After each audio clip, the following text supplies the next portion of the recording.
Assalamualaikum dear students. I am your chemistry teacher Professor Mohammad Asadullah. प्यारे बच्चों, कल के लेक्चर के अंदर हमने डिस्कशन की थी अल्कली मेटल्स की, एस ब्लॉक एलिमेंट्स की, उनकी इलेक्ट्रॉनिक कॉन्फ़िगरेशन की, और उसके अलावा हमने physical properties of alkali metals की बात की थी। आज जिसका हमने जिक्र करना है ना, दैट इज अकरेंस, यानी कि पाया जाना। अच्छा, यहां पे ना मैं बेसिकली आपका एक कॉन्सेप्ट क्लियर करके फिर चलना चाहता हूं। कॉन्सेप्ट क्या है? जब भी हम किसी चीज के बारे में बात करते हैं, किसी एलिमेंट के बारे में, कंपाउंड के बारे में, हमने ज्यादातर ये बात पढ़ते हैं जी, these are found in combined state, ठीक है, या फिर they are found in free state. Sir, ये फ्री स्टेट और कंबाइंड स्टेट क्या है? तो बेसिकली चीजों की जो अकरेंस होती है वो दो ही तरह से हो सकती है, या तो वो फ्री स्टेट में पाई जाएंगी या फिर क्या होगा, कंबाइंड स्टेट में पाई जाएंगी। आइए जी, यानी कि अकरेंस जो है वो दो किस्म की हो सकती है। एक हो सकती है जी फ्री स्टेट, ठीक है, और दूसरी आपके पास जो है वो क्या हो सकती है, कंबाइंड स्टेट।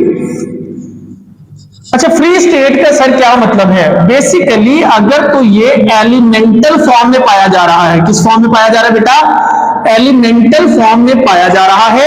कोई भी जो है वो सब्सटेंस जो कि एलिमेंटल फॉर्म में पाया जा रहा है, that is known as its free state, यानी अकेला, यानी कि जितने भी एटम्स हो वो सारे के सारे क्या हो, एक जैसे हो, एलिमेंट की फॉर्म में पाया जा रहा है। जैसे फॉर एग्जांपल मैं मिसाल देता हूं, जैसे क्लोरीन है, Cl2 की फॉर्म में पाया जाता है, यानी दो एटम, दोनों के दोनों एटम ही क्या हैं, क्लोरीन के हैं। इसका मतलब कि ये दोनों क्लोरीन के एटम हैं, यानी सिमिलर टाइप ऑफ एटम से मिला हुआ सब्सटेंस है। It is known as element, और एलिमेंट ये जो है वो क्या पाया जा रहा है, फ्री स्टेट में, ये किसी के साथ जुड़ा हुआ नहीं है। जैसे फॉर एग्जांपल मैं बात करता हूं H2 की, ठीक है, और बहुत सारे, जैसे Br2 है, जैसे I2 है, और भी बहुत सारे, जैसे S8 है, बहुत सारे कंपाउंड जैसे पाए जाते हैं। आगे हम बात करते हैं combined state. Combined state, basically combined state में क्या होता है, जो चीज किसी के साथ जुड़ी हुई हो, यानी सिर्फ और सिर्फ एक ही एलिमेंट ना हो, बल्कि क्या हो, दो या तीन एलिमेंट्स का मजमुआ हो, उसको हम क्या कहते हैं, कंबाइंड स्टेट, यानी इन द फॉर्म ऑफ कंपाउंड। अगर तो कोई चीज कंपाउंड की फॉर्म में एग्जिस्ट कर रही है, किस स्टेट में बेटा एग्जिस्ट कर रही है, कंपाउंड की स्टेट में एग्जिस्ट कर रही है, इसका मतलब वो क्या है, वो बेसिकली मिक्सचर ऑफ 2 और 3 फॉर्म एलिमेंट्स है, उसको हम कहते हैं it exist in combined state. जैसे फॉर एग्जांपल सोडियम की बात करते हैं, तो सोडियम जो ज्यादातर हमें मिलता है, it found in the form of NaCl, ठीक है, मिनरल की फॉर्म। अच्छा, तो बेसिकली आपके पास क्या आ गया, Na। अब यहां पे देखिए दोनों एटम जो है वो क्या है, मुख्तलिफ किस्म के हैं, तो ऐसे कंपाउंड्स को जो है वो हम क्या कहते हैं, दे एग्जिस्ट इन कंबाइंड स्टेट। उम्मीद है आपको ये क्लियर हो गया होगा कि फ्री स्टेट क्या होता है और कंबाइंड स्टेट क्या होता है। अच्छा सर, हम अक्सर चीजें पढ़ते हैं मिनरल और हम पढ़ते हैं ओर्स। सर ये क्या चीजें हैं? एक्चुअली ना हमने आगे जाके ओर्स के बारे में बहुत डिटेल से पढ़ना है, कभी किसी की और आ रही है, कभी किसी की, और अगले चैप्टर में भी ये चीजें यूज होनी है। सर मिनरल और ओर में क्या फर्क है? जब भी कंपाउंड जो है वो दो तरीके से पाए जा सकते हैं, या तो वो क्या होंगे, या तो वो मिनरल्स होंगे, या तो वो मिनरल्स होंगे, या फिर वो क्या होंगे, या वो होंगी ओर्स, ठीक है जी, या तो मिनरल्स है या क्या है, ओर्स है। तो बेसिकली मिनरल और ओर में क्या फर्क है? मिनरल बेसिकली हम ऐसे कंपाउंड जो कि नेचुरली अकर कर रहे हो, मेटल्स, ऐसे मेटल जो नेचुरली कंबाइंड स्टेट में एग्जिस्ट कर रहे हो, उनको हम मिनरल्स कहते हैं। मैंने बात की कि बेसिकली क्या है, जो ऐसे कंपाउंड्स या ऐसे मेटल्स, कंपाउंड्स ऑफ मेटल्स जो कि नेचुरली एग्जिस्ट कर रहे हो अर्थ क्रस्ट के अंदर, उनको हम क्या कहते हैं, मिनरल्स। जैसे फॉर एग्जांपल मैंने मिसाल दी NaCl की, ठीक है, तो बेसिकली आपके पास ये क्या है, इन द फॉर्म ऑफ मिनरल मौजूद है, नेचर में एग्जिस्ट करता है ना। जैसे आप खेवड़ा की बात करते हो, तो पाकिस्तान में खेवड़ा के अंदर बहुत ज्यादा नमक की कानें हैं, तो वो नेचुरल तौर पे एग्जिस्ट कर रहा है, it is known as mineral. अच्छा सर फिर और क्या है? और भी बेसिकली मिनरल ही होता है, लेकिन और ऐसा मिनरल होता है जिसमें से हम जो डिजायर्ड मेटल एटम है उसको एक्सट्रैक्ट कर सके इकोनॉमिकली, अफोर्डेबली, यानी कि हमारे अफोर्ड के मुताबिक उसमें से वो एक्सट्रैक्ट हो सके, उसको हम क्या कहेंगे? उसको हम कहेंगे ओर। इसका मतलब है, मैं यहां पे एक लाइन आपको याद करवा दूं कि ओर, ऑल ओर्स आर मिनरल, सारी की सारी ओर्स जो है वो मिनरल्स है, क्योंकि मेटल जो एक्सट्रैक्ट करना है वो तो मिनरल ही में से करना है। और ऐसे मिनरल जिनमें से हम मेटल एटम को एक्सट्रैक्ट कर सकते हैं फाइनेंशियली स्ट्रॉन्ग, यानी कि फाइनेंशियली प्रॉफिटेबली, तो उसको हम जो है वो क्या कहेंगे?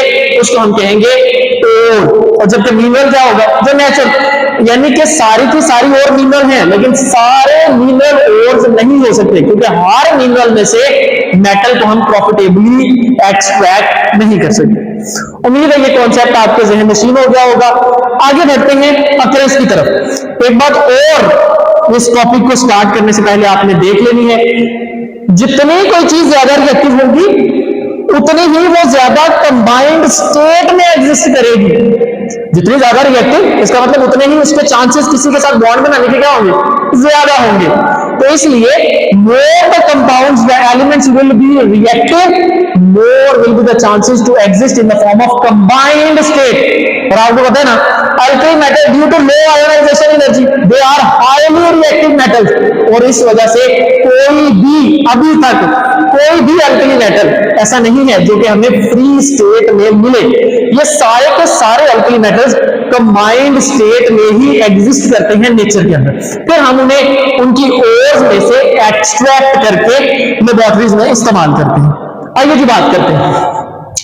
हमारे पास आ जाता है कि ड्यू टू हाई रिएक्टिविटी, मैंने अभी बात की कि बेसिकली इनकी रिएक्टिविटी क्या होती है? बहुत ज्यादा हाई होती है। क्यों? क्योंकि इनकी आयोनाइजेशन एनर्जी बहुत ज्यादा लो होती है।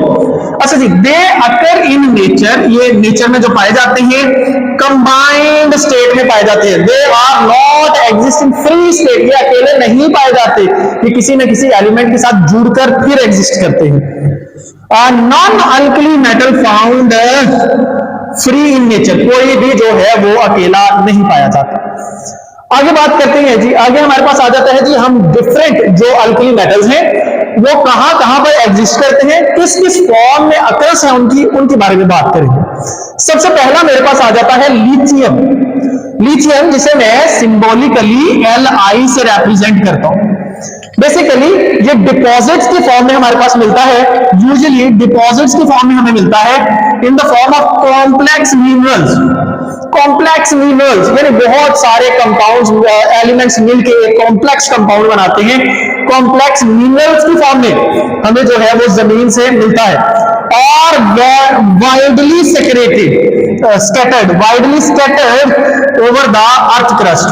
ये स्कैटर्ड का मतलब होता है फैला हुआ, तो यानी ये बहुत ज्यादा जमीन पे फैला हुआ, लेकिन फैला किसकी फॉर्म में हुआ है? Complex mineral. अब किसके complex mineral? Basically it exist in the form of silicates. ये ज्यादातर सिलिकेट्स की फॉर्म में पाया जाता है। मैं एक मिनरल का जिक्र करूंगा, लिथियम का एक मिनरल है स्पोडोमीन, जो कि है LiAlSiO3 वोल्ट वाइज। तो बेसिकली ये क्या है? सिलिकेट। जैसे मैंने अभी आपको बताया कि ये किस फॉर्म में एग्जिस्ट करता है? इन the form of silicate exist करता है। आइए जी, आगे हम बात करेंगे सोडियम एंड पोटेशियम की। उसके लिए हम दूसरे बोर्ड की तरफ चलते हैं। तो प्यारे बच्चों, आगे बात करेंगे हम सोडियम और पोटेशियम की। अच्छा, अगर हम सोडियम और पोटेशियम की बात करें ना, तो सोडियम और पोटेशियम बहुत ज्यादा अबेंडेंट हैं अर्थ क्रस्ट के अंदर। बेसिकली अगर मैं अबेंडेंस के लिहाज से बात करूं, अबेंडेंस मतलब होता है पाया जाना, तो यहां पर ये जो सोडियम है ये दुनिया के अंदर जो है वो 6th मोस्ट अबेंडेंट एलिमेंट है, जबकि जो पोटेशियम है that is 7th most abundant element in the earth crust.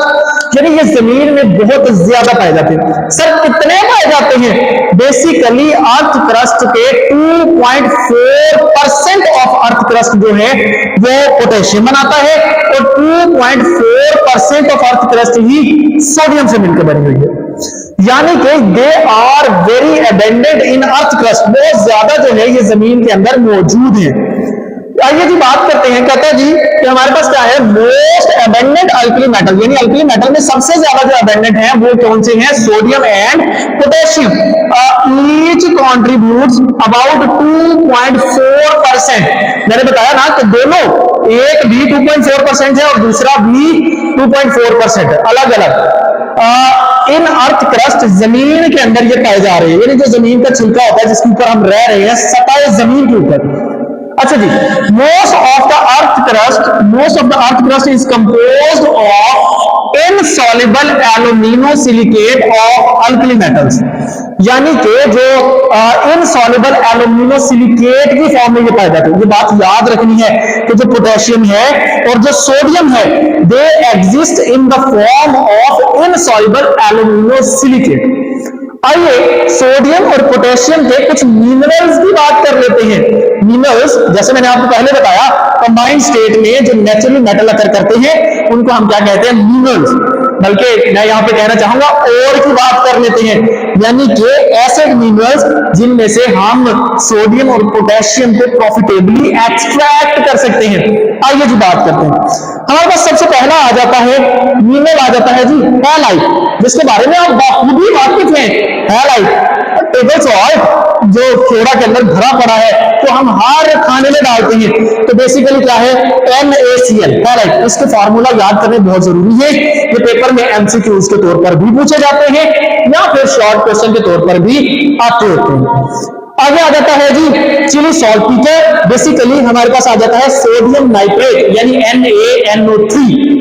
उसके बाद आ जाता है जी नेट्रॉन, जो कि सोडियम कार्बोनेट .H2O, सो यानी hydrated sodium carbonate. Trona basically sodium carbonate .2 sodium bicarbonate .2H2, यानी कि 2 मॉलिक्यूल सोडियम बाइकार्बोनेट के, 2 वाटर के और 1 सोडियम कार्बोनेट। इसके बाद हमारे पास आ जाता है बोरेक्स। जी आप जानते हैं ना बोरेक्स के बारे में। बोरेक्स के बारे में तो आपको पता है, बोरेक्स ज्यादातर कहां पर इस्तेमाल होता है? आपने देखा हुआ ना, आपने कभी कैरम खेली है?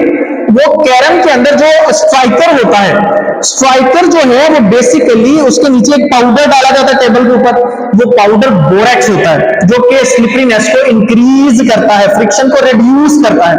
बोरेक्स बेसिकली, बोरेक्स हमारे पास क्या होता है? Na2B4O7.10H2, इट इज डेकाहाइड्रेटेड बोरेक्स, यानी कि सोडियम बेसिकली इन फॉर्म में नेचर में एग्जिस्ट करता है। इसके बाद बात करते हैं जी पोटेशियम की। अगर मैं पोटेशियम की बात करूं तो पोटेशियम की मेरे पास कुछ मिनरल्स आ जाते हैं कार्मेलाइट, यानी कि calcium chloride magnesium chloride .6H2। उसके बाद आ जाता है जी साइलवाइट, यानी पोटेशियम क्लोराइड, ये KCl। इसके बाद आ जाता है एलुनाइट, जो कि पोटेशियम सल्फेट, हमारे पास एल्यूमिनियम सल्फेट और एल्यूमिनियम हाइड्रोक्साइड होता है।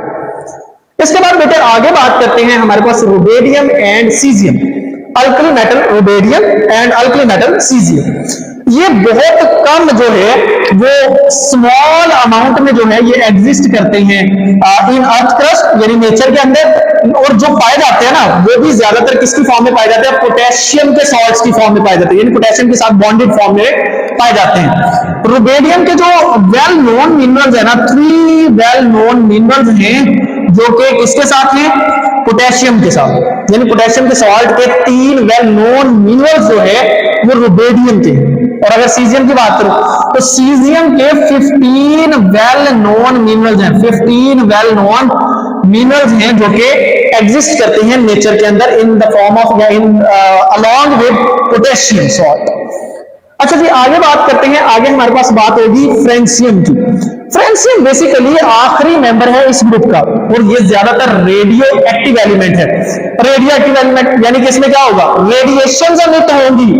अच्छा एक बात बताओ, ये नेचर में एग्जिस्ट ही नहीं करता, इसे हमने आर्टिफिशियली लेबोरेटरी में तैयार किया है। कैसे सर, कैसे तैयार कर लिया? बेसिकली हमने क्या किया, थोरियम के ऊपर प्रोटॉन की बम्बार्डमेंट करवाई, उससे हमारे पास एक एलिमेंट तैयार हुआ जिसको हमने फ्रेंशियम का नाम दिया। या फिर रेडियम के ऊपर जब हम बम्बार्डमेंट करवाते हैं न्यूट्रॉन की, तो भी हमारे पास क्या होता है, हमारे पास फ्रेंशियम बनता है। अच्छा जी आइए देखते हैं जी, ये जो है not found in nature, has been prepared artificially. ये आर्टिफिशियली, ये आपको पता होना चाहिए, आपके जनरल इंफॉर्मेशन में ये बातें होनी चाहिए। In the laboratory and is very unstable. Radio active है ना, अब आपको तो पता है कि रेडियो एक्टिव एलिमेंट क्या होते हैं, दे आर नॉट स्टेबल, ठीक है, वो हर टाइम रेडिएशन एमिट करते रहते हैं। So that a very little is known about this metal, हम इस मेटल के बारे में बहुत कम जानते हैं। हमने जब प्रॉपर्टीज पढ़ी थी, आपको पता है ना, मैंने फ्रेंसियम की प्रॉपर्टीज नहीं बताई थी। क्यों नहीं बताई थी? क्योंकि इस मेटल के बारे में हमारे पास इंफॉर्मेशन बहुत लिमिटेड है, क्योंकि ये बहुत कम पाया जाता है। This is all from today's lecture. उम्मीद है कि आपके कॉन्सेप्ट में इजाफा हुआ होगा और कॉन्सेप्ट अच्छे बने होंगे।